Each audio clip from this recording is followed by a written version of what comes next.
빠숑의 세상 답사기. 아유, 감사합니다. 네. 이분은 김재경 소장님께서 빠숑의 세상 답사기를 시작해 주셨습니다. 소장님께서 워낙 말씀을 재밌게 많이 해주시고요. 제가 너무 좋은 것 같아요. 공개 방송 곧 할 텐데 1사분기 때도 그때는 꼭 모셔갖고 미니 특강 또 가연자를 보시면 좋을 것 같다는 생각을 해보고 있고요. 늘 이렇게 현장에 계신 분들 목소리 듣고 싶었었거든요. 그래서 이제 제가 한번 압구정 현대아파트 중개하시는 분 한번 모셔서 얘기를 했을 때 그때 되게 좋았었거든요. 근데 이제 워낙 재개발 쪽은 확실히 잘 잡고 계시니까.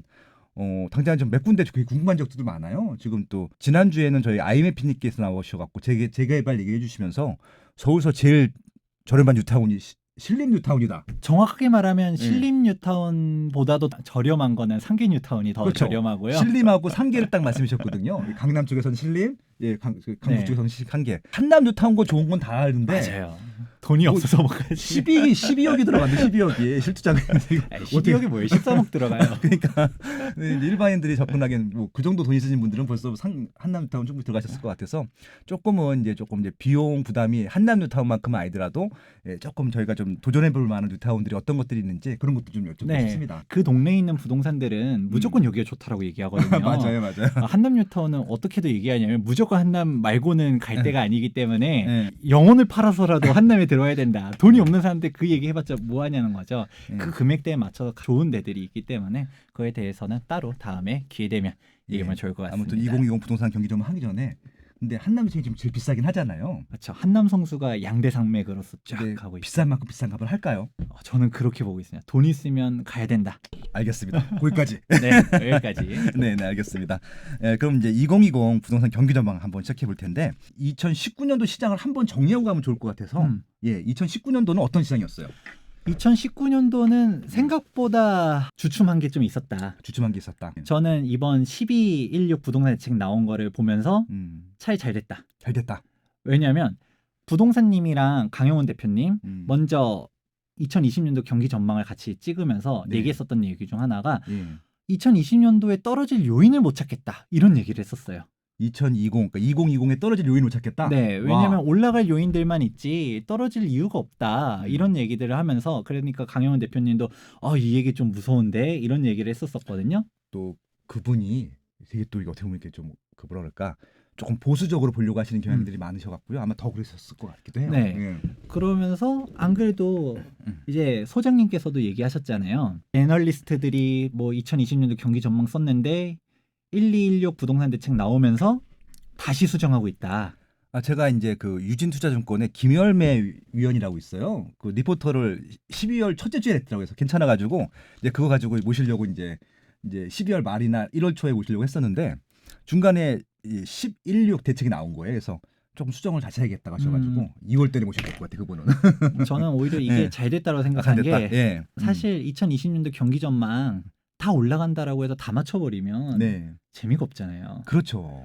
그러니까 이렇게 딱 대책이 나왔을 때 하락 전망하고 뭐하고 이런 사람들이 나와야지 빛을 발하지 않을까. 좀 아쉬운 것 중 하나가 있는데 뭐냐면 강영훈 대표님이랑은 벌써 한 3년 전 2017년도부터 전망들 쭉 해왔어요.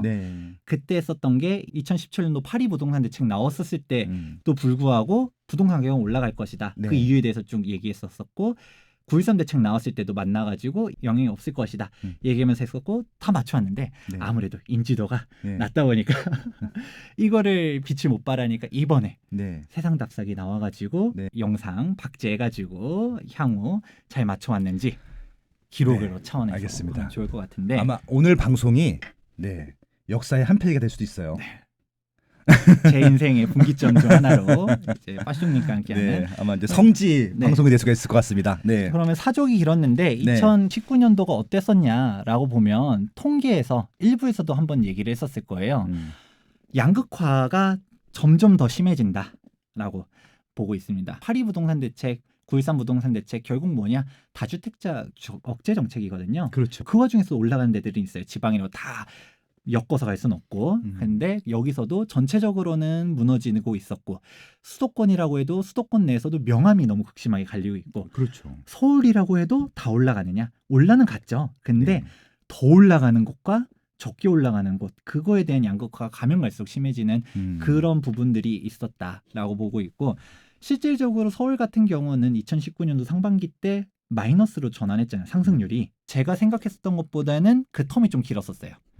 저는 제가 봤었을 때 2019년도 상반기 때 다시 이제 올라갈 거라고 봤었지만 실질적으로 올라간 거는 강남에 있는 그 일부 부동산들이 본격적으로 그때부터 거래가 됐었었지 전체적인 온기가 서울로 퍼지지는 못했었거든요. 파리 부동산 대책이 발표되고서 본격적으로 상승한 게 2018년도 1월부터 3월 달이었었어요. 9.13 부동산 대책을 봤을 때 개인적으로는 파리 대책보다 못했다라고 생각했거든요. 그러니까 좀 더 짧게 아니면 한 그 정도 시간 지나면 다시 상승하겠지라고 생각을 했었었는데 실질적으로 뚜껑을 까보니까 오히려 심리적인 여파가 좀 더 컸었던 것이죠. 하지만 아니나 다를까 2019년도 10월부터 2차 폭등기가 오고 있었고 이거에 대한 연장선상으로 볼 거라고 저는 보고 있습니다. 네, 그러면 일단은 2019는 생각보다 주춤했지만 그래도 다시 한번 상승이 맞이했다는 것들이고 2020 같은 경우는 이제 그거에 좀 연장선이 될 것이다. 네, 네, 알겠습니다. 좀 하나씩 좀 따져볼까요, 그러면? 네, 우리가 2017년도, 18년도 그때는 진짜 핵심적인 키워드들이 있어요. 막 공급 과잉이다. 인구 감소도 한창 떠들었을 때가 있었었고요. 요즘도 인구 감소 얘기하는 사람이 있어요? 공급 과잉 얘기는 네. 이제 또 안 하잖아요. 네. 그런 것처럼 이런 네. 키워드들이 있었는데 제가 처음 시작했었을 때 2020년도 떨어질 요인을 못 찾겠다. 네. 이런 얘기했었잖아요. 네. 이런 이슈들이 없어요. 없어. 어. 분양가 상한제에 대해서도 디테일하게 얘기해 보면 좋을 것 같지만 이런 각각의 개별 이슈들은 있지만 사실 실질적으로 봤을 때 부동산 시장 장을 막말로 분양가 상한제 굳이 진짜 악재라고 얘기를 해도 재개발 재건축에 대해서만 한정되지 일반 아파트랑은 상관이 없잖아요. 일반 아파트 가격대들 신축 아파트 희소성 더 높아질 거다. 이거는 이미 얘기가 많이 나왔었던 것이고 이런 각각의 개별 이슈들을 싹 이번에는 빼버리고 제가 생각하는 핵심 키워드 두 가지를 가져왔습니다. 네. 항상 중심을 잡고 움직이라는 얘기를 많이 합니다. 네. 무엇이냐? 첫 번째 요인은 대체 투자처가 부족하다라는 것이고요. 두 번째는 다주택자 규제다. 이게 두 가지 핵심 키워드라고 생각하고 있어요. 현 정권 들어와서 이거에 대한 프레임으로 계속 움직이고 있고요. 방금 전에도 얘기했었던 것처럼 12.16 부동산 대책이 나왔었지만 이 큰 틀에서 벗어난 게 아니기 때문에 그대로 간다라고 저는 보고 있어요. 네. 자, 그럼 하나씩 디테일하게 보도록 하겠습니다. 대체 투자처 부족 같은 경우는 간단해요. 일단 금리가 너무 낮아요. 그렇죠. 금리가, 유동성. 그렇죠. 유동성은 풍부한데 네. 금리가 워낙 많고 그리고 유동자금이 엄청나게 많아요. 그런 와중에서 투자할 데가 없다라는 것이죠. 네. 대체 투자처가 없다 보니까 이 돈이 어디로 갈까 생각하다 보니까 결국 돌고 돌아서 부동산이다. 그럼 이게 핵심인데 실질적으로 한번 하나씩 지표를 보면서 움직여 보도록 하겠습니다. 우리가 한국은행 기준금리예요. 기준금리 같은 경우를 보게 되면 우리가 16년도 6월 달에 가장 저점 1.25%를 찍었다가 다시 올라가다가 떨어져가지고 다시 1.25%로 돌아왔어요. 생각해보면 좋은 것 중 하나가 소장님, 우리 입출금식 통장 네. 금리가 한 몇 퍼센트 정도 되는지 아세요? 그냥 엄청 낮기 때문에 신경을 안 써왔는데 1%대 아니에요? 저도 이번에 알아보면 깜짝 놀랐어요. 이번에 만나려고 제가 은행 한번 봤거든요. 0.1%예요. 0.1%가 금리예요? 안 준다가 아니고 그냥 공짜 아니에요? 공짜. 저도 깜짝 놀랐어요. 그래서 0.1%? 제가 국민은행 쓰고 있거든요. 아, 1%도 진짜 안 돼요? 네, 1%도 안 되고요. 와. 저는 잘못 본 줄 알았어요. 저는 1%인가 보다라고 했는데 다시 보니까 0.1이더라고요. 수시 입출금식 통장을 가장 기본적으로 쓰잖아요. 적금도 그거죠. 아니고 그냥 당장 출금할 수 있고 입출금식 통장이라 해도 최소 몇 달은 못 건드는 막 그런 것들 조건이 있으면 1%대로도 올라가는데 가장 기본적인 그런 통장은 0.1%. 그럼 100만 원 넣으면은 1년에 1,000원? 1,000원 붙는 거죠? 1,000만 원 넣으면은 10,000원 붙는 거네. 뭐 이거 돈이 안 되죠. 1금융권에서 그래도 카카오뱅크가 좀 금리 많이 준다 이런 얘기도 하잖아요. 네. 카카오뱅크도 한번 보니까 그거 역시도 수시 입출금식은 0.1%. 깜짝 놀랐어요. 소장님도 사실 은행 1금융권 금리 뭐 얼마 안 되겠지 이 정도는 생각하다 보니까 낮겠지라고만 생각했지 이렇게 낮을 줄은 몰랐잖아요. 아무리 우리가 저금리 시대 그리고 저물가 시대 뭐 혹자는 이제 마이너스 디플레이션의 시대가 올 것이다 이런 얘기들도 하지만 사실 생활 물가는 계속 올라가고 있고 우리가 은행에 넣어놨을 때 돈이 안 된다라는 거예요. 오히려 마이너스라는 거죠. 화폐 가치가 계속 떨어지고 있다. 은행에 현금 들고 있는 사람들은 되게 많아요. 이분들이 어떤 식으로 움직일까를 생각해 봐야 된다라는 거예요. 그러니까 은행에 넣어놨을 때는 정답이 아니야. 뭔가를 투자해야 돼 라고 생각했는데 제가 앞서서 얘기했던 게 뭐냐? 유동자금이 되게 많다는 얘기했잖아요. 단기 부동자금이 사상 최대의 규모예요. 단위도 우리가 상상할 수 없는 단위예요. 1100조가 넘어가요. 이 돈들이 갈 데를 못 찾는다는 거예요. 기업도 마찬가지겠지만 경기가 좋다라고 생각하면 어디론가 투자를 하든 아니면 어디에다가 집어넣든 이런 식으로 할 텐데 이게 방향성을 못 찾고 있기 때문에 돈들이 이렇게 많다라는 거예요. 경기가 안 좋아서 이렇게 돈들이 쌓여져 있는데 그러면 방금 전에 경기가 안 좋다는 얘기했잖아요. 네. 그렇기 때문에 이것도 핵심 키워드 중 하나가 대체 투자처가 이래서 또 없다라는 거예요. 노무현 전 참여정권 때를 한번 생각해 볼게요. 그때 부동산 가격이 많이 올랐다라고들 하지만 부동산만 올랐나요? 그때 주식시장 어땠는지 기억하세요? 좋았죠. 좋았죠. 예. 그때는 펀드를 넣어도 돈을 많이 넣어 벌었었고요. 네네. 이제 기업들도 장사가 잘 됐고요. 전체적인 경기 자체가 좋았었잖아요. 그때 해외 펀드도 또 잘 나갔었어요. 예, 맞아요. 베트남 펀드, 중국 펀드도 잘 됐었고. 그러니까 그랬었죠. 예. 우리가 돈이 꼭 부동산에만 한정할 필요가 없었던 거예요. 그때는 네. 부동산도 올라갔었지만 그때는 펀드도 올라가고 주식도 올라가고 하다못해 그때는 뭐냐 기승전 치킨 이런 얘기 있잖아요. 퇴직하면 치킨집 차리고 네네. 전 세계는 맥도날드보다 뭐 치킨집 한국에 있는, 프랜차이즈가 네. 더 많다. 이런 기사도 예전에 본 적이 있었는데 지금은 어떨지 모르겠지만 그 정도로 창업에 대한 부분들도 되게 많았었어요. 네. 근데 지금 소장님 혹시 은퇴하고 나면 네. 치킨집 차릴 생각 있으신가요? 없죠, 전혀 없어요. 네.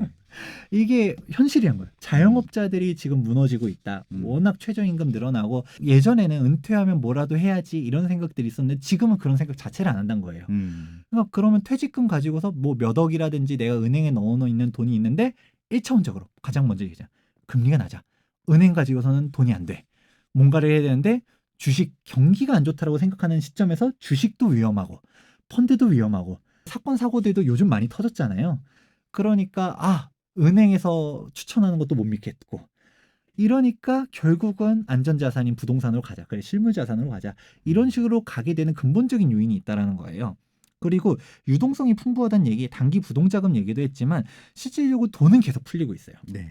가장 첫 번째로 볼 수 있는 게 최근에 국회에서 예산이 통과됐어요. 그렇죠. 2020년도 정부 예산이 통과됐는데 512조예요.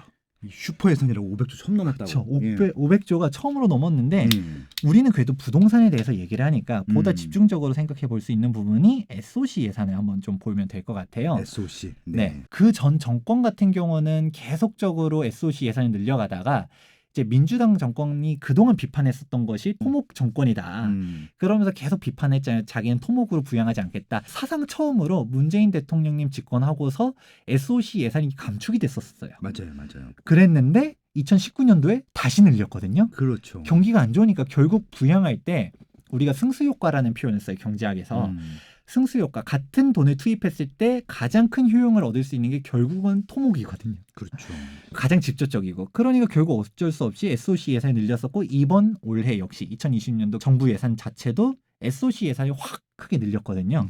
이걸로도 보면서 이 SOC 예산들 어디를 갈 거냐도 주목해보면 좋을 키포인트 중 하나인데 일단은 이걸 떠나서 이렇게 많은 돈들이 풀리는데 500조라는 게 얼마나 대단한 규모인지 알 수 없어서 연도별 예산을 한번 가져와 봤어요. 서브프라임 모기지 사태가 터지기 전 2009년도만 해도 정확히 말하면 터지긴 했었죠. 근데 2009년도만 해도 200조였어요. 서브프라임 모기지 사태가 터지고 경기가 너무 안 좋으니까 결국 할 수 있는 건 뭐냐? 민간에서 투자를 하라고 해도 민간이 몸을 사리잖아요. 그때 뭐 기업이 부도가 나니 뭐니 이런 얘기까지 나오던 시점에서 어떻게 투자를 공격적으로 해요? 정부에서 예산을 확 늘렸죠. 200조 초반이던 게 거의 300조에 가깝게 2010년도에 팍 뛰게 됐고 그 다음에 정부 예산이 미친 듯이 늘어나게 되는데 지금 현 집권 여당 같은 경우도 비판을 많이 했었죠. 왜 정부 예산으로 갔다가 세금으로 생색낸다 얘기했지만 결국 이제 실적을 보여야 될 타이밍이잖아요.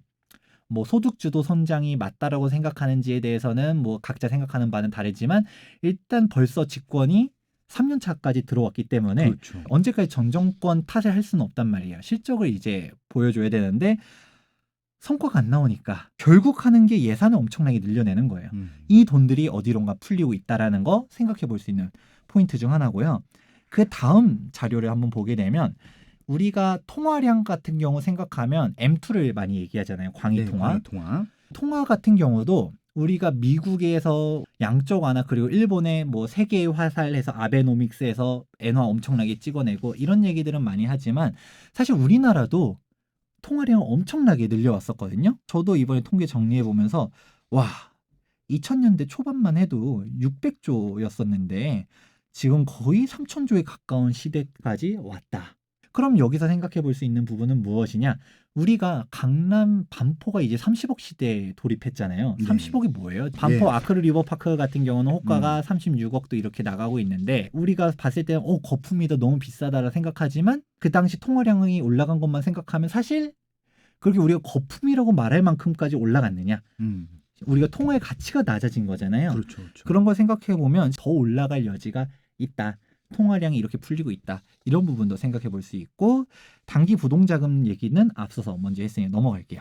그러면 우리가 생각해 볼 수 있는 부분은 결국 대체 투자처가 부족하다. 돈이 많음에도 불구하고 갈 데가 없다라고 했었는데 이런 얘기들을 사람들이 해요. 경기가 이렇게 안 좋은데 어떻게 부동산만 올라갈 수 있느냐. 그렇죠. 이런 얘기들 근본적인 질문이거든요. 사실 상식적으로도 납득이 되기도 하고요. 노무현 때 정권 같은 경우는 그래도 경기라도 좋았는데 지금 경기도 안 좋은데 왜 부동산만 올라가? 오히려 그렇기 때문에 부동산만 올라간다라는 얘기. 경기 전망 CSI 같은 경우는 뭐냐? 주택가격 CSI 같은 경우 일부에서 한번 얘기했었잖아요. 그렇죠. 예. 똑같은 거예요. 일반인들 대상으로 했을 때 6개월 뒤에 현재 경기 상황이 더 좋아질 것 같냐라고 물어봤을 때 좋다라는 긍정응답이 많다라고 하면 100보다 이상, 부정응답이 맞으면 100보다 이하예요. 문재인 대통령이 취임하고서 처음에는 좀 긍정적으로 본 사람들이 많았었지만 100 주변에서 횡보하다가 2018년도 중순부터 팍 떨어졌단 말이에요. 네, 그러네요. 경기가 더 부정적으로 생각하는 사람들이 많다는 거예요. 이게 되게 중요한 것 중 하나가 실질적으로 대한민국의 경기가 더 좋아지냐 나쁘냐를 떠나서 대한민국에 살고 있는 대부분의 사람들은 경기가 안 좋게 본다라는 거예요. 이렇게 경기가 안 좋다고 생각하는데 주식에 투자할까? 펀드에 투자할까? 생각해보면 안 한다라는 거죠. 반대로 일부에서도 얘기했었던 주택가격 CSI 같은 경우는 오히려 올라가고 있다는 거예요. 재밌는 게 부동산 가격이 2008년 서프라임 모기지 사태가 터지고서 한번 하락한 다음에 지금까지 대한민국 경기 상황이 좋았었던 적이 있나요? 경기야 늘 안 좋았죠, 뭐. 예. 경기는 계속 안 좋았었어요. 이게 정답이에요. 경기는 안 좋았었는데 부동산 가격이 2013년도를 저점을 찍고서 쫙 올라오고 있었거든요. 경기가 좋아서 올라간 게 아니에요. 경기는 이전에도 안 좋았었는데 왜 올라갔는가? 그 근본적인 해답이 제가 얘기했었던 저금리, 대체 투자처 부족 이것 때문에 돈이 부동산을 쏠렸다. 이게 핵심이라는 것입니다. 부동산에 대해서 본격적으로 얘기하기 전에 간단하게 한번 또 짚고 넘어갈 부분이 있어요. 부동산도 다 올라가는 게 아니에요. 수익형 부동산 같은 경우는 위기다라는 얘기를 많이 들어봤을 거예요. 이전 같은 경우는 젠트리피케이션 얘기 많았었잖아요. 네네. 최근에 젠트리피케이션 기사 들어보신 적 있나요? 좀 뜸해진 것 같긴 해요. 없도 못 본 것 같아요. 젠트리피케이션 용어 그쵸. 자체도 좀 이제 생소해지고 예. 우리가 성수동처럼 막 이제 핫해지는 신흥상권 이런 데는 있을 수 있지만 지금은 임대료가 계속 떨어지고 있어요. 장사가 안 되기 때문에. 공실률이 늘어나고 있다 보니까 오히려 어떻게 되냐. 부동산에 돈이 몰려도 수익형 부동산은 안 올라가고 있다는 거예요. 임대료가 왜냐하면 수익형 부동산의 가장 근본적인 거는 수익률이기 때문에 수익률이 무너지고 있다 보니까 수익형 부동산이 지금 위기가 오고 있다라는 부분을 할 수 있고 실제로 통계를 한번 보게 되면 한국감정원에서 보시게 됐을 때 공실률 통계가 나와요. 2019년도 2분기, 3분기 공실률이 11.5%예요. 그러면 10명 중에 1명은 수입이 아예 없단 거예요. 관리비 나가고 있고 대출받아서 샀다라고 하면 이자 나가고 있고 정말 피눈물을 흘리고 있다라는 것이죠. 이 상가 공실률이 계속 높아지고 있는 와중에 임대료가 높아지기가 어렵다는 것이죠. 상가가 올라간 이유는 사실 있어요. 뭐냐면 간단하게 핵심만 얘기하면 요구 수익률이 낮아져서예요. 예전에 뭐 8% 수익률이 나왔다. 예전엔 8% 가지고서는 안 쳐다봤었던 게 기준금리가 1%대로 하락하게 되니까 요구 수익률이 은행 이자가 제가 얘기했잖아요. 0.1%인데 하다못해 그런 은행 이자를 떠나서 은행 적금과 비교해 봤을 때도 적금 금리가 예를 들어 3%예요. 상가 수익률이 3%예요. 투자해요, 안 해요? 안 하죠. 안 하죠. 예. 적금 금리를 보면 한 2%대 후반 1금융권 이렇게 되거든요. 그렇게 되니까 지금 상가 수익률이 5%대 나와도 괜찮은 거예요. 사람들이. 그러면서 들어가면서 매매 가격이 쫙 올라고 수익률은 그대로였는데 정확하게 말하면 매매 수입 자체, 월세는 그대로인데 상대적인 요구 수익률이 낮아지면서 매매 가격이 치고 올라갔었던 장이 이전 장이었었던 것이죠. 근데 지금은 그 올라갈 만큼은 올라갔고 기준금리가 지금 1.25%인데 얼마나 더 떨어지겠어요? 마이너스로 가겠어요? 그러다 보니까 상가가 더 올라가긴 좀 어려운 장이 왔다. 뭐 네. 꼬마 빌딩 뭐다 얘기는 하지만 좀 개인적으로는 좀 어렵지 않나 생각하고 있고요. 부동산 시장으로 왔을 때도 이것 때문에 제가 큰 틀로 주목해야 되는 게 두 가지를 얘기했었어요. 첫 번째는 대체 투자처 부족이었고 두 번째가 뭐였냐? 다주택자 규제였어요. 이 다주택자 규제 뭐냐? 17년도 파리 대책, 18년도 9.13 대책, 2019년도 12.16 부동산 대책 이게 나왔는데 대책 전 쭉 모아오고 있거든요.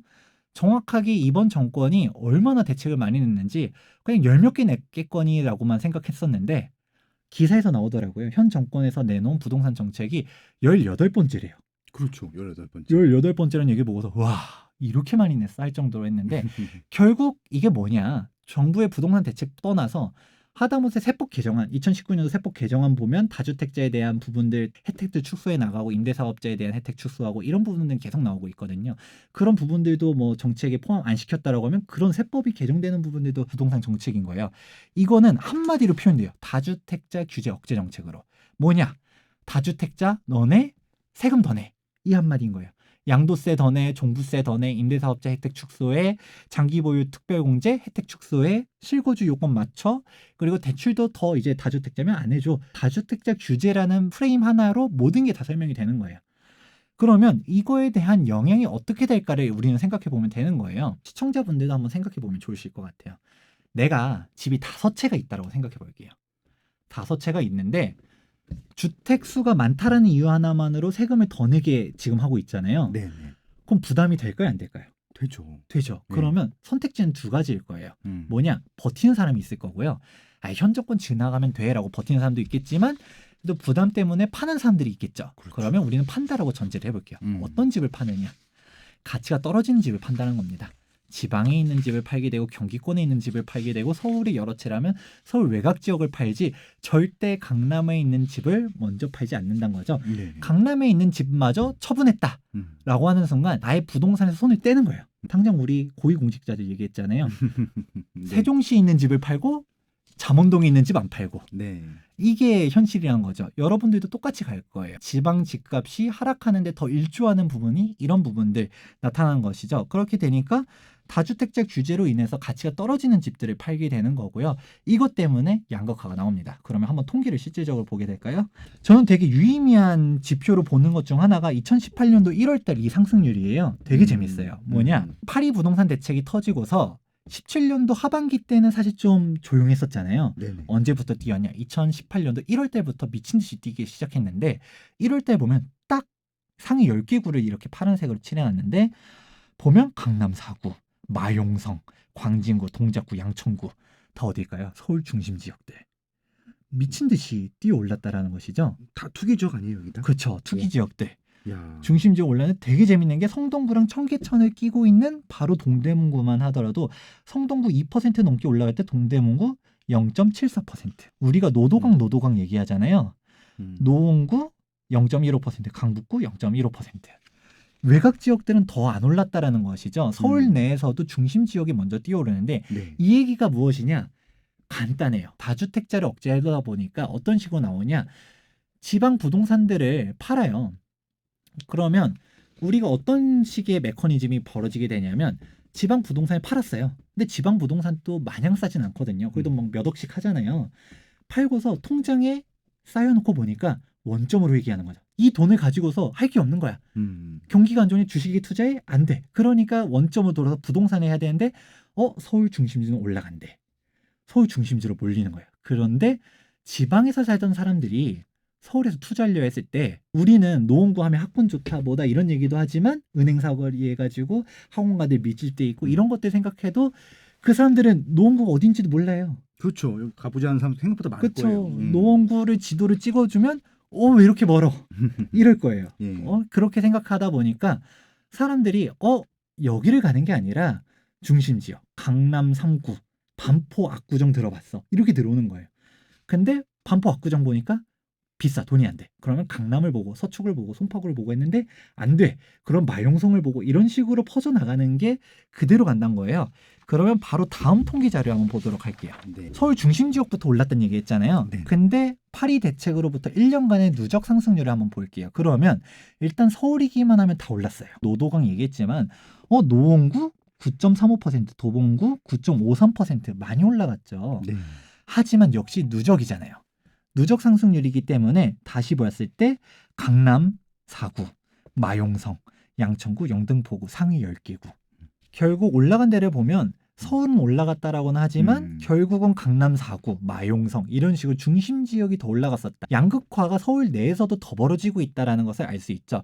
네. 우리가 2018년도 1월달 통계에서도 마이너스 0.17% 그리고 이번에 누적에서도 지방 같은 경우는 마이너스 1.85% 계속 지방은 안 좋은 와중에 서울에서는 여기서도 양극화가 일어나고 있다. 이런 얘기를 통계로서도 볼 수 있고요. 네. 사실 제가 17년도 파리 부동산 대책이 나왔었을 때 전망을 했었어요. 이런 다주택자 억제 정책 같은 경우는 결국 실패한다 했을 때 욕이 엄청 많이 달렸었죠. 보통 부동산에 좀 긍정적이게 하면 여기 달려요. 이건 뭐 그냥 그 소장님의 그 평가 때문에 게 아니라 그냥 부동산에 붙자만 얘기해도 욕을 먹게 돼 있어요. 그때 강용훈 대표님이랑 했었던 영상 예전 영상 한번 찾아보니까 그 17년도 때 했었던 영상은 댓글이 막혀 있더라고요. 당시 비판이 엄청 많은데 그때도 했었던 얘기가 뭐냐. 다주택자 억제 정책 이거는 결국 일시적인 주춤만 있을 뿐이지 결국 양극화다. 그거는 과거 사례로서도 알 수 있다. 노무현 전 정권 때를 보면 이미 정답은 나와 있다. 현재 있었던 파리 부동산 대책이 있었던 내용들을 한번 자세히 살펴보면 노무현 전 참여정권 때 있었던 대책들 그대로 다습해어 가고 있었거든요. 그렇죠. 이걸 오히려 압축해내가지고 한꺼번에 터트린 게 파리 부동산 대책이에요. 네. 그러면 우리는 생각해 볼 수 있죠. 전 참여정권 때 이게 규제 효과가 있었냐? 없었잖아요. 이런 다주택자 억제 정책은 양극화다. 그러면 다음 통계가 되게 유의미해요. 우리가 흔히들 노무현 전 참여정권 때 부동산 가격이 올랐다라고들 기억해요. 근데 통계를 보시게 되면 전국 통계는 올라갔어요. 그런데 수도권, 당시 버블7을 중심으로 해서 수도권이 올라갔었지 지방은 이게 상승률이잖아요. 네. 한번 대책이 빵 터지고서 상승률이 하락했다가 지방 같은 경우는 바닥에서 이제 기고 있잖아요. 그러네요. 당시 지방은 상승장이 아니었었어요. 지방은 당시 뭐 노무현 전 참여정권 때 부동산 가격이 많이 올랐다 뭐다 얘기를 해도 우리는 그때 그 과실을 따먹지 못했었던 것이죠. 지방의 장은 그 다음에 왔었던 것이고요. 당시는 수도권들이 크게 올랐었던 거예요. 그러니까 결국 뭐냐? 이때도 양극화가 나타났었던 거를 과거 사례로서도 알 수가 있었다. 그에 대한 되풀이다. 서울 내에서 양극화가 더 심해졌다. 당시는 제가 학생이었기 때문에 사실 당시 부동산 시장 정확하게 몰라요. 근데 저희 부모님이라든지 얘기를 들어보면 아마 소장님이 더 자세하게 아실 수 있겠네요. 당시 부동산 시장을 바라봤었을 때 강북이랑 강남이랑 넘어갈 수 없을 정도의 추세는 아니었다라고들 했었어요. 저희 부모님이. 그렇죠. 2000년 초반까지만 하더라도 그렇게 크지는 않았거든요. 당장 성동구에 살고 있었지만 성동구에서 물론 잠실이 가격이 더 비쌌죠. 그래도 대출 받고 무리했었을 때 그래도 내가 그만큼 할 필요가 있었나 해가지고 선택을 안 한 거지 선택만 했었다라고 하면 넘어갈 수 있었던 거예요. 잠실을. 그때는 잠실이라면 특별한 지역이 아니었어요. 되게 2000년도 중반의 잠실은 지금의 이상은 아니었어요. 거의 강북에 잘 나간 지역 정도밖에 안 됐죠. 그렇죠. 예. 그렇게 되니까 뭐 강남 같은 경우도 그렇게 무리했을 때 넘어갈 수 있는 선이 아니었는데 강남과 강북이 넘어갈 수 없는 진짜 강이 돼버린 거예요. 전 참여정권 때인데 이게 실제로도 통계를 보았을 때 상승률이 반포가 10% 올라가는 거랑 마포가 10% 올라가는 거랑 똑같나요? 다르죠. 매매 가격이 다르니까. 그렇죠. 상승률은 똑같지만 30억짜리가 10% 올라가는 거랑 15억짜리가 10% 올라가는 거랑 격차는 오히려 더 벌어지잖아요. 똑같은 10%가 올라가도 차이는 다른데 보면 강남의 상승률이 훨씬 더 높았죠. 그렇게 보면서 진짜 넘어갈 수 없는 그 격차를 만들어버린 게 전 정권이었었다. 그렇기 때문에 이게 되풀이되는 한 현 정권에서도 오히려 중심 지역이 더 올라가면 올라갔지. 제가 1부에서도 얘기했었잖아요. 15억 초과 대출 아예 원천적으로 막아버렸다 해가지고 누구는 그렇게 얘기해요. 15억 이상 되는 애들은 주춤할 거다.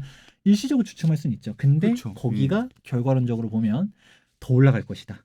그렇죠. 그거는 이러한 경험치적인 답습이 계속 되풀이적으로 되고 있다는 것을 얘기할 수 있습니다. 전국적으로도 한번 다시 볼게요. 통계를 봤을 때 수도권 먼저 보면 2018년도 수도권 같은 경우 그래도 전반적으로는 많이들 올라갔었어요. 서울 많이 올라갔다라고 하지만 14%보다 더 올라간데 광명, 성남은 더 올라갔었고요.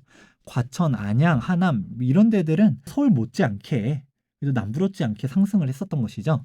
그런데 이 와중에서도 평택 얘기했잖아요. 마이너스 7%. 네. 경기권 내에서도 하락하는 데도 존재하고 있었던 것이고 2019년도 수도권 아파트 누적 변동률을 보게 되면 역시 서울은 버텼지만 9.13 대책이 그렇게 대출 규제를 꽁꽁 묶어놔도 전체적인 수도권 같은 경우는 하락하고 있다. 이 규제가 사실 잘못된 것 중 하나라고 생각하는 게 너무 광역으로 지정한 것도 문제라고 생각해요. 네네. 투기 지역이랑 투기 과열지구랑 했을 때 투기 지역과 투기 과열지구 차이점 혹시 아세요?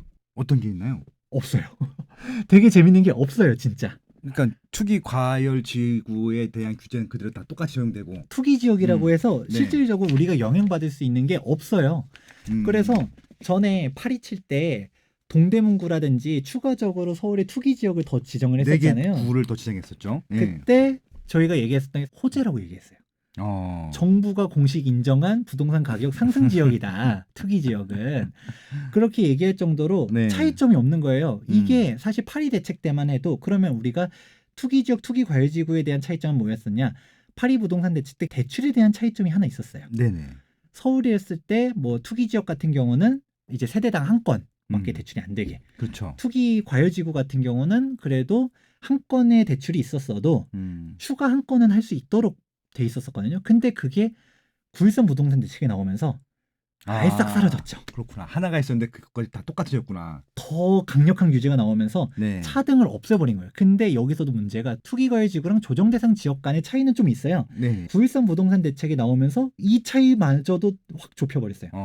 조정대상 지역으로 묶이는 순간 대출이 유주택자는 아예 대출이 안 돼버리고요. 그렇죠. 똑같아졌죠. 뭐 실질적으로 차이가 나는 게 뭐가 있냐라고 하면 정비사업에 대한 5년 재당첨 금지라든지 그런 부분들에 대한 차이점들이라든가 뭐 사실 몇몇 개에 대한 사소한 것들은 있지만 사실 조정 대상 지역으로 묶여도 규제가 어마어마해요. 네. 강남을 사냐 아니면 하남에 있는 조정 대상 지역을 사냐 똑같은 거예요. 규제가. 풍선 효과라는 말 많이 쓰잖아요. 네네. 조정 대상 지역으로 갔다가 투기 과열 지역, 투기 지역만 해도 규제가 너무 세면 피해서 넘어가는 효과들이 있었어요. 근데 조정 대상 지역으로 묶여도 너무 규제가 세. 조정 대상 지역도 아닌 비규제 지역으로 가자니 너무 멀어진다는 거죠. 네네. 경기도권도 어지간한 괜찮은 지역들은 조정 대상 지역으로 다 묶여져 있어요. 더 외곽으로 가자니 여기는 좀 불안해. 네. 그러니까 차이가 없는 거예요. 그러니까 이게 뭐냐? 핀셋 규제를 할 건 진짜 핀셋. 강남 3구다. 그럼 강남 3구만을 위한 규제 정책을 하면 사람들이 할 수는 있죠. 근데 오히려 강남이든 강북이든 경기도든 전혀 의미 없게끔 규제를 너무 강력하게 해놓으니까 오히려 차이점이 없어지는 거예요. 네네. 오히려 강남을 투자하나 규제에 대한 차이가 없기 때문에 더 중심지로 몰리는 그런 부분들이 나오고 있다라는 것이죠. 그러네요. 너무 광역으로 했네요. 그렇죠. 그런 부분 때문에 2019년도 9.13 부동산 대책이 나오고서 실질적으로 경기권들이 더 침체된 데는 조정 대상 지역만 묶여도 엄청나게 강력하게 나온 부분 이것도 있다라고 저는 생각하고 있거든요. 네. 마지막으로 수도권을 봤으면 전국을 봐야죠. 그렇죠. 전국적으로 봤을 때는 결국은 하락하고 있다. 제가 계속 얘기했었던 양극화 때문이다. 양극화. 네. 자, 이렇게까지 우리가 2020년도를 바라볼 핵심 키워드 두 가지를 얘기했었어요. 어떻게 따지면 이건 수요적인 측면이잖아요. 네네.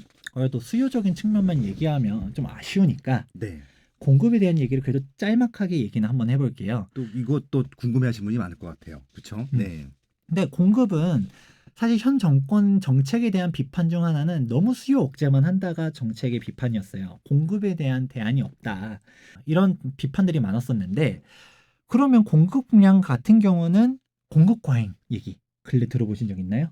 공급 과잉은 최근에 없죠. 없죠. 예. 언론에서도 안 해요. 네. 이슈되는 것들을 많이 쓰잖아요. 언론에서는 막 2018년도, 17년도 공급량 많아서 공급 과잉 때문에 떨어질 거다 이런 얘기들 자극적인 기사들 많이 썼잖아요. 근데 지금은 기사들도 안 나와요. 이유는 뭐냐? 통계에서 이미 꺾였거든요. 2017년도, 2018년도 역대급 공급량이었었어요. 그렇죠. 실제로 공급이 많았었거든요. 그런데 2019년도부터 쫙 꺾이고 2021년도 되면 사실 공급 절벽이다. 이런 표현까지 쓸 정도로 확 꺾여 나가기 때문에 오히려 향후를 봤었을 때 2021년도가 저는 한 번에 또 터닝 포인트가 되지 않을까라고 생각하고 있습니다. 네. 근데 사실 이 공급량 자체도 전에 제가 왜 이 공급 과잉이 안 올 것이냐라고 했었을 때 비판했었던 것 중 하나가 기사는 너무 자극적인 것만 얘기해요. 전체적으로 많이 나오는 것만 얘기를 했었는데 실질적으로 그 공급량이 어디에 되느냐를 알아야 될 필요성이 있습니다.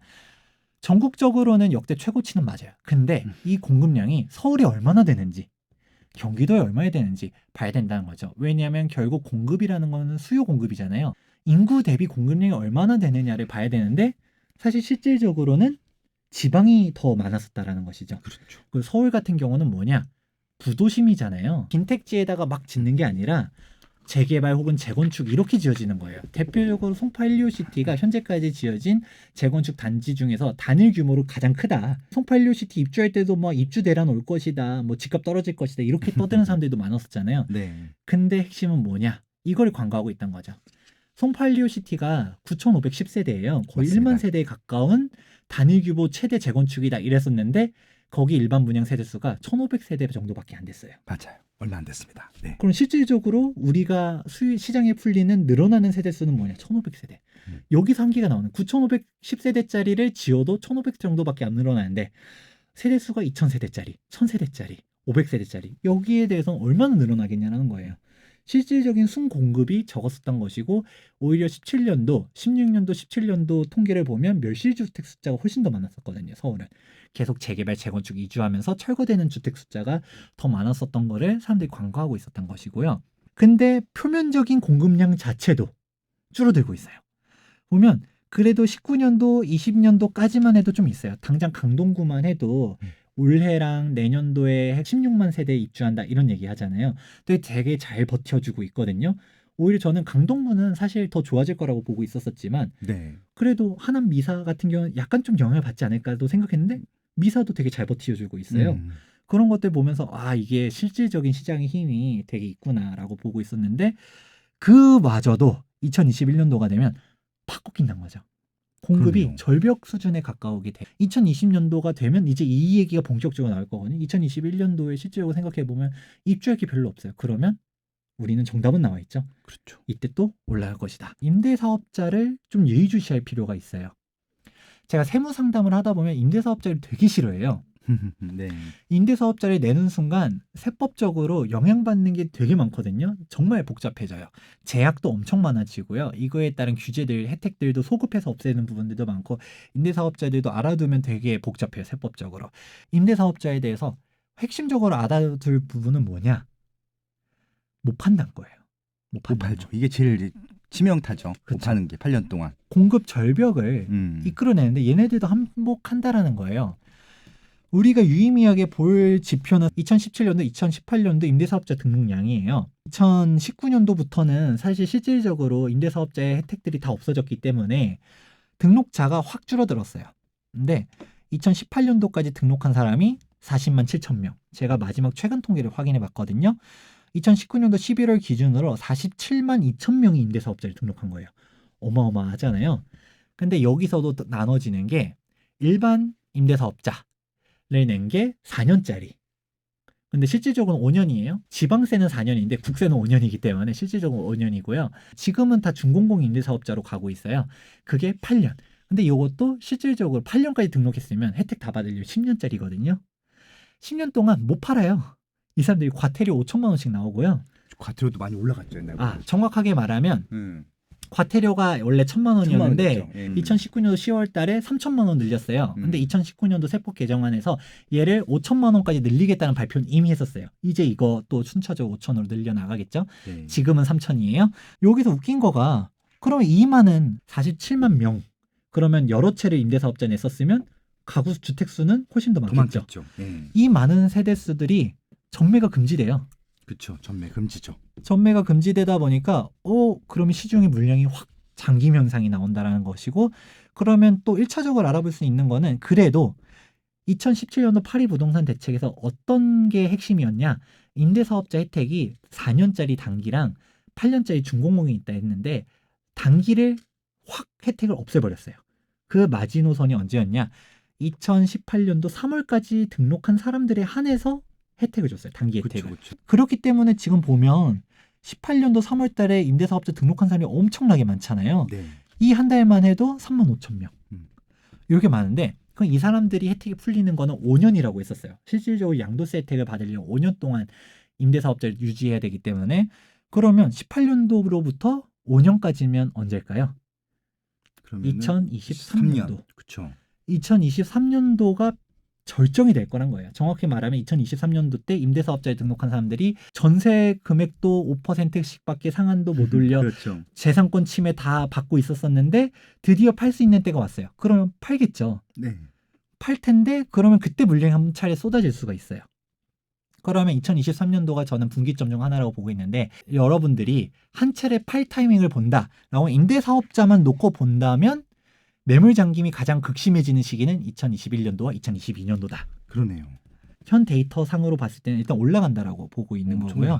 예. 물론 그때 가서 그때 물량이 풀렸을 때도 이거를 딛고서 올라갈 수 있는지는 그때 한번 통계라든지 데이터 보면 알겠습니다. 될 것 같습니다. 이렇게 임대사업자에 대한 부분까지도 보면서 공급에 대한 얘기 해봤고요. 또 공급 얘기했을 때 이 얘기 빼놓으면 섭섭하니까 간단하게 넣어봤어요. 상기 신도시. 네네. 상기 신도시는 사실 정답은 나와 있어요. 뭐냐?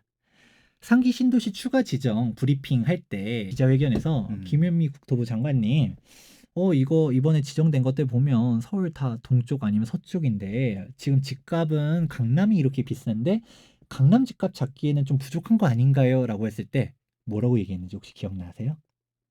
그때 강남이 좋습니까 나온 거예요? 네, 맞아요. 그거예요. 상기 신도시 브리핑 하면서 강남이 좋습니까? 라고 얘기한 거예요. 네네. 강남이 좋습니까?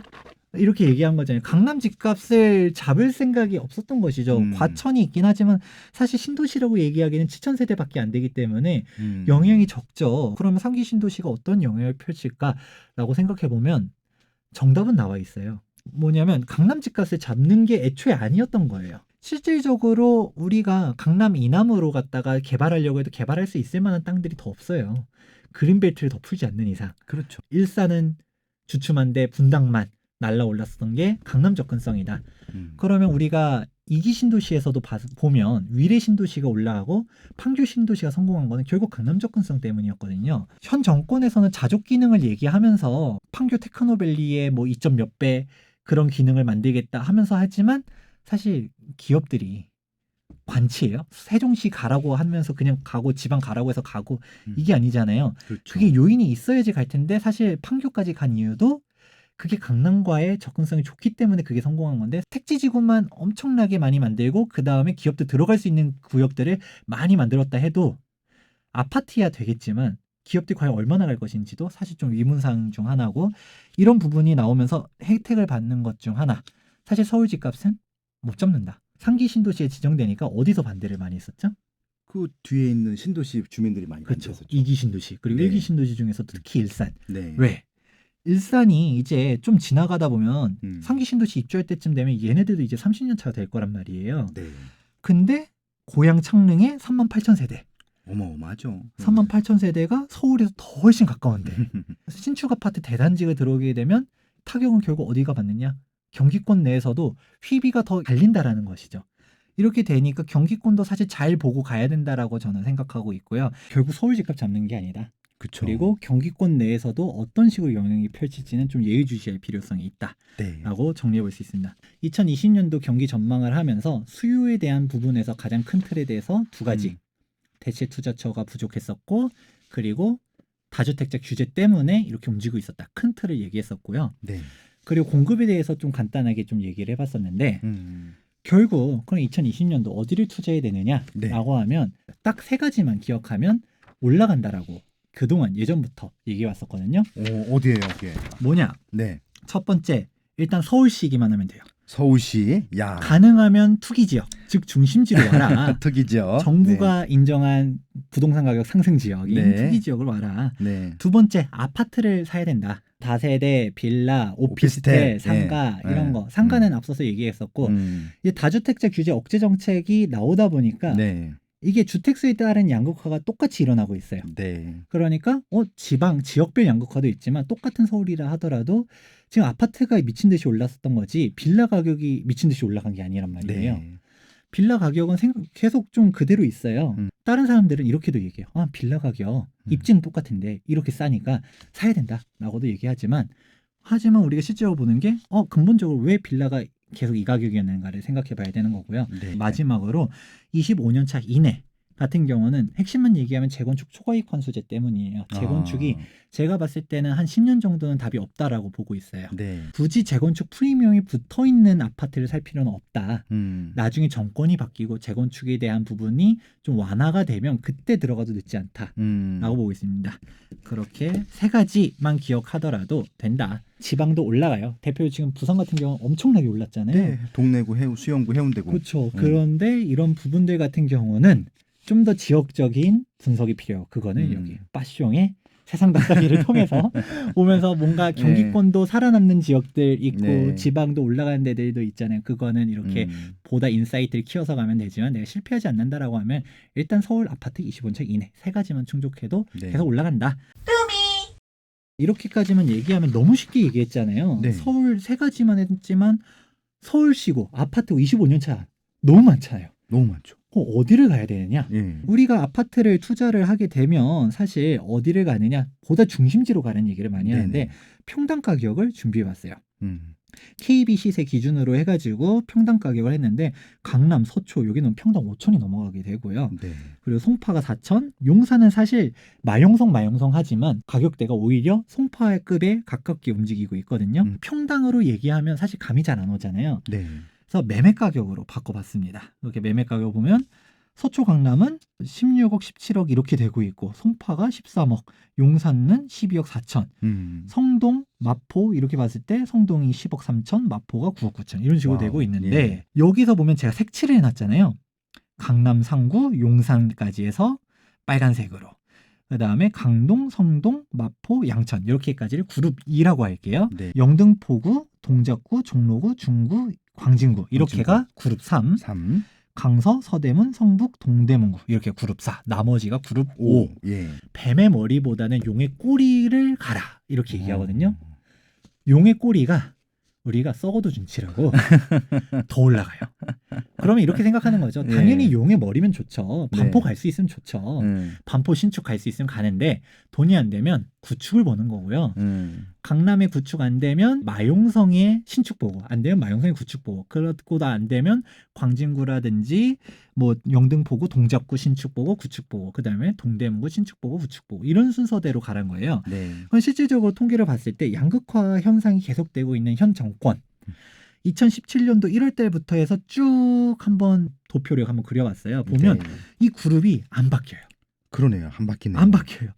그룹 내에서의 이동은 있는데 살짝 강남, 서초, 송파, 용산 이거는 그냥 쭉 가요. 이거 재밌는 통계네요. 이거는 맞네요. 쭉 가는데 그룹 2에서는 바뀔 때가 있어요. 뭐 강동구가 더 높다가 성동구가 올라가고 이런 경우들은 있지만 그룹 내에서는 안 바뀌거든요. 평당가를 보고서 처음에는 매매 가격 보고서 이렇게가 그룹 색칠하고 이렇게 그룹 색칠했는데 이전에는 어땠지라고 해서 궁금해서 한번 보니까 재밌는 게 이 그룹대로 가는 거예요. 안 바뀌는 거예요. 여러분들이 투자를 하더라도 그룹 1에 갈 수 있으면 그룹 1에 가고 그룹 2에 갈 수 있으면 그룹 2에 가고 그런 거지 내가 그룹 2에 갈 수 있지만 그룹 3을 가고 이거는 아니란 거예요. 이렇게 하면 딱 제가 얘기를 했던 거에서 투자를 할 때 어떤 식으로 투자했느냐 가볍게 얘기해 볼 수가 있을 것 같습니다. 와우. 멋있다. 멋집니다. 길게 얘기했었지만 핵심만 얘기하면 대체 투자처 부족 그리고 다주택자 규제 강화 때문에 이러한 현상이 나타나고 있다라고 정리를 해봤어요. 마지막으로 그러면 현 정권 집권하고서 얼마나 변해왔는지만 보면서 마무리해 보도록 할게요. 대통령님이 취임한 게 17년도 5월 달이었어요. 그때부터 지금까지 19년도 11월까지의 누적 상승률 통계를 보게 됐을 때 서울은 21%. 와. 근데 전국적으로는 3.53%밖에 안 올랐죠. 타의 추정을 불허하네요, 그냥. 지방이 사실 좀 많이 무너졌기 때문에 그 와중에서 대대광 많이 올라갔었다. 이런 것들 볼 수 있고 많이 올라가도 뭐 서울에 비해서는 뭐 진짜 올라간 것도 아니네요. 그렇게 되네요. 수도권에 놓고 보면 사실 올라간 데들은 있지만 수도권 내에서도 양극화가 심하게 벌어지고 있다. 그러네요. 예. 떨어지는 데들 평택 마이너스 13%. 예. 와, 두 자릿수 이렇게 마이너스도 있고요. 네. 나타나고 있다. 그리고 서울 마지막으로 보게 되면 서울 내에서도 결국 가장 많이 올라간 데는 어디였냐? 중심지였다. 투기죠. 그렇죠. 예. 각각의 개별 이슈들 중요해요. 뭐 개발 호재, 교통 호재, 뭐 학군이라든지 이런 거에 대한 부분들도 있지만 결국 간단하게 보면 가장 핵심은 뭐냐? 그런 다주택자 규제 정책 때문에 이렇게 와왔다라고 저는 보고 이렇게 갈 것이다라고 보고 있습니다. 제가 일부 마지막에서도 했었던 얘기잖아요. 규제에 주목 말고 가치에 집중해라. 12.16 부동산 대책이 나와서 시청자분들도 혼란스러우신 분들 많으실 거예요. 네. 근데 결국 뭐냐? 음. 다주택자 규제 억제 정책이다. 그러면 기존의 다주택자 규제 억제 정책이 어떤 식으로 갔느냐 생각해보면 양극화를 이끌어냈다. 네. 그러면 12.16 부동산 대책 역시도 양극화로 갈 것이다 라고 저는 생각하고 2020년도 그렇기 때문에 사실 다 올라간다는 아니죠. 올라가는 데는 올라가고 떨어지는 데는 떨어지는데 서울 중심 지역은 계속 올라갈 것으로 보고 있습니다. 오늘 진짜 최고의 특강을 해주셨습니다.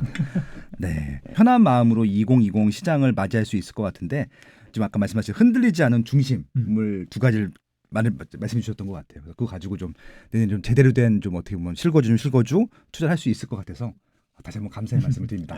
네, 강영훈 대표님이랑 경기 전망했을 때도 그때 막바지에 한번 얘기했었는데 강영훈 대표님이 그 얘기 하더라고요. 아크로 리버파크 얼마 갈 것 같아요? 라고 묻길래 네. 제가 봤을 때 2020년도에 이 40억 간다 네. 얘기했었거든요. 근데 그때 찍을 때만 해도 12.16 부동산 대책이 안 나왔었어요. 네. 그래서 사실 이게 대책이 안 나왔었으면 2020년도 초반에도 찍을 수 있었다라고 생각했는데 잠깐 주춤하더라도 결국 2020년도 내에 갈 거라고 보고요. 우리가 마용성 하잖아요. 네. 마포도 2020년도 내에 20억을 갈 거라고 보고 있습니다. 33평에. 이제 마용성도 20억 시대 온다. 이렇게 보고 있는데 실질적으로 어떻게 될 것인지는 2020년도 하반기에 지켜봐 보면 좋을 것 같습니다. 네. 너무 좋은 말씀 많이 해주셨고요. 이제 이분은 또 재개발 전문가라고 말씀하셨잖아요. 그래서 이제 원래 재개발 얘기까지도 더 나아갈 생각이었었는데 오늘 시간이 좀 부족해서 다음 기회에 다시 꼭 바로 모실 것 같고요. 아마 내년 초에 바로 모시도록 하겠습니다. 일단 재개발 할 텐데 2020에도 재개발로 투자해도 되는 시기죠? 그렇죠. 예, 확실히 많죠, 투자할 것도. 저는 단언하건대 예. 현재 재개발이 현 정권 내에서 규제를 가장 피한 핵심 투자 지역이라고 생각하거든요. 알겠습니다. 내년 초에 다시 모실 테니까요. 재개발 어떻게 투자해야 되는지 다시 한번 속 시원하게 한번 모시도록 하겠습니다. 네. 오늘 나와주셔서 너무 감사하고요. 새해 복 많이 받으세요. 네, 시청자분들도 새해 복 많이 받기 바랍니다. 네. 지금까지 부동산 주치 김재경 소장이었습니다. 네, 투미부동산 컨설팅 김재근 소장님이셨고요. 아무튼 건강하시고요. 내년 다시 뵙겠습니다. 고맙습니다.